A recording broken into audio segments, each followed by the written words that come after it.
I think it would just be crazy if this happened. Like, it'd be pretty crazy.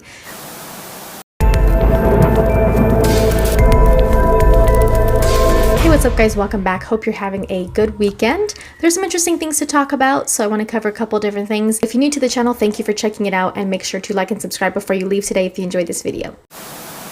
So, I wasn't sure if I wanted to separate these two topics into separate videos or just cover them together, but I think they kind of, have some overlapping a little bit, so I might as well just cover them in one video. First of all, you might have seen this very interesting rumor about Henry Cavill possibly, just rumor, again, being rumored, to have maybe accepted a role in MCU, Marvel Cinematic Universe. Now, this started in the past couple of days, coming from a Twitter account you may be familiar with, Blu-ray Angel, who posted, "From the greatest superhero Superman to our greatest Marvel villain Dr. Doom, Henry Cavill."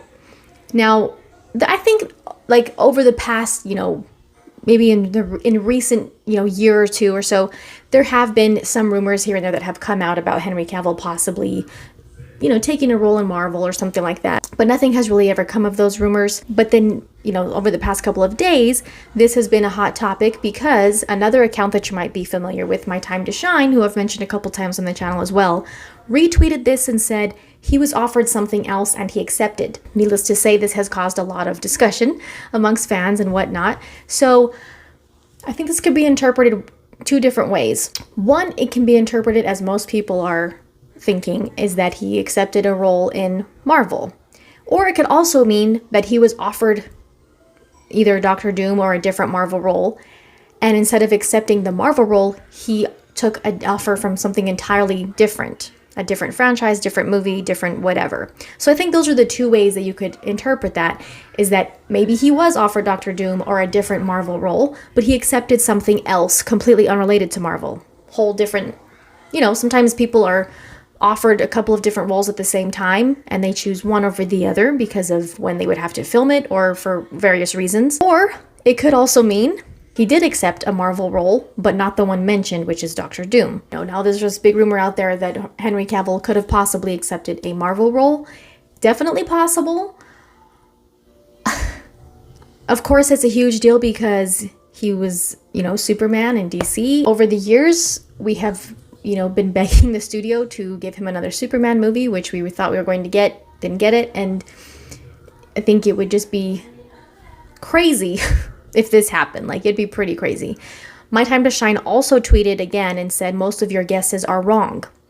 Because, of course, a bunch of people started going off guessing different characters. I think the obvious choice that a lot of people are guessing is Captain Britain, but like I said, I think it'd be the obvious choice just because he's British. So I don't think that would necessarily be. But hypothetically speaking, if these rumors do hold some water and he did accept a Marvel role, I'm not exactly sure. I think Doctor Doom would be interesting, like it mentions here in the tweet, or someone, not obvious. I think Captain Britain would be obvious. Not that I wouldn't be excited to see him. I would be excited to see him in any other superhero role, but I like him when he plays a darker tone, more serious toned character.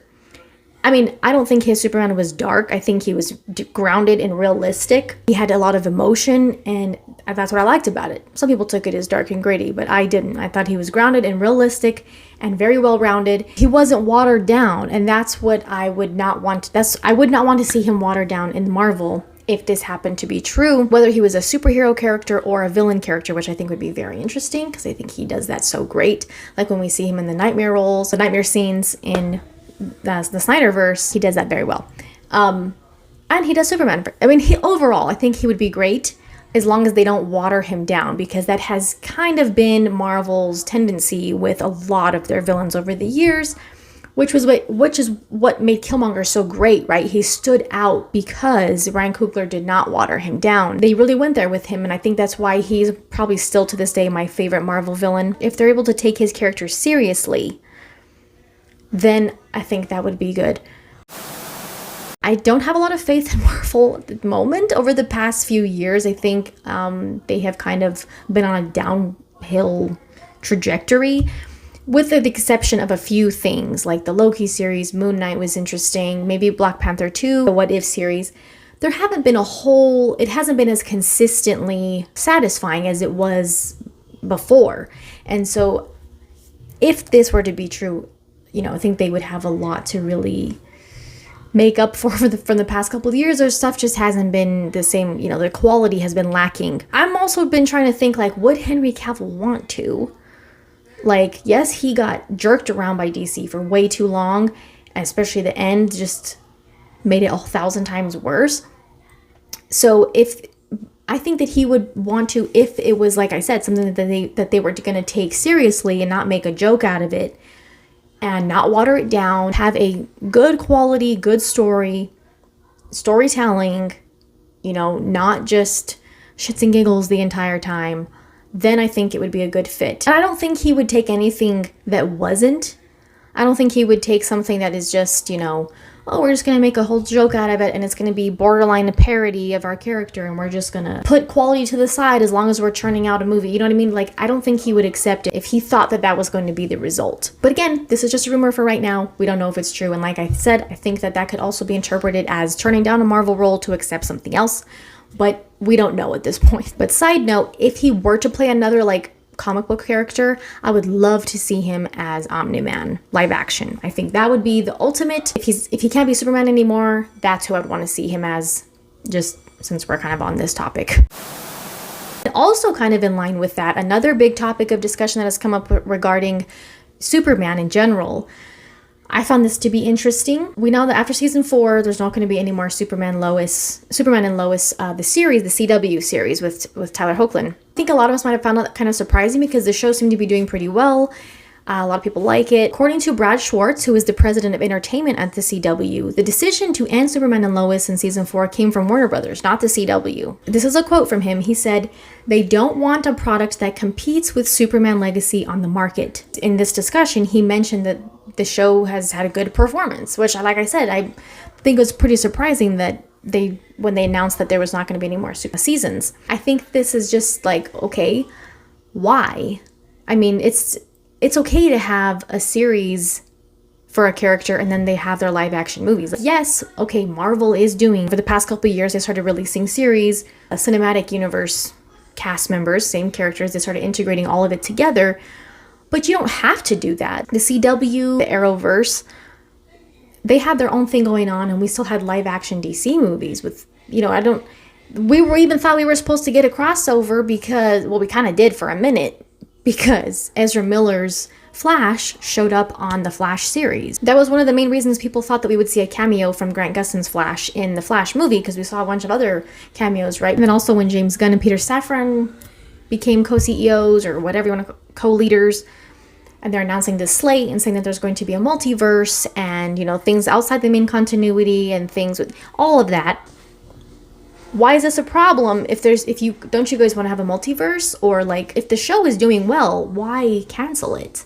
It's not going to compete with live actions. I just think, for me, ever since what happened with Henry Cavill and knowing that James Gunn was told on himself that he was already writing a Superman movie long before he got into this role of being co-CEO and all of this, so many decisions are just ego, which that's not surprising because Warner Brothers has managed to make that reputation for themselves dealing with DC in general. And it's just continuing in that same behavior. And this is like, why? People can enjoy the show and still enjoy whatever live action Superman movies they come out with. Why cancel a perfectly good show that people are enjoying or that is performing well on the network? That's so dumb. I've watched some of the seasons. I'm not like, oh my god, I totally love that show, but it is a good show. It had some good episodes. There's plenty of things to like about it. Appreciated the tone and everything. I'm not like, oh my god, I'm so upset that it's canceling, but I do think it's confusing because I know it's a pretty decent show. It's like the president of the CW, of entertainment at the CW, is saying that it's had good performance. What's the purpose? How is it going to compete? That's all ego to me. I don't see it being anything else. It's still Superman. It's still DC. It's all of your property. They're making Batman Brave and the Bold with whoever's going to play that version of Batman. We don't know. But they're going to make that movie. And they're still going to have Robert Pattinson's movie. The Batman sequel. So how is this any different? And that's a movie. This is a show. I think it just further validates why they chose not to still give Henry Cavill his movie. They could have still given him his own movie that had nothing to do with this new, continuity or whatever, this new DC universe with Superman Legacy, Batman Brave and the Bold, all that stuff that they announced. They could have still done that. But this is proving they don't want competition, even though it's all DC, it's all Warner Brothers, it's all, you can enjoy all these different versions of the character. You can have two different versions of Batman, but not different versions of that's just how I see it. That doesn't make any sense. If you're going to say you want a multiverse, that's what that is for. They continue to do things that are sabotaging their own brand. I think I'm going to stop rambling now. I just thought I would go ahead and share those things on the channel, some interesting topics. Let me know your thoughts, guys. Leave your comments below. But thank you guys so much for the support on the channel. Check out anything you might have missed recently, including the shorts section. See you next time.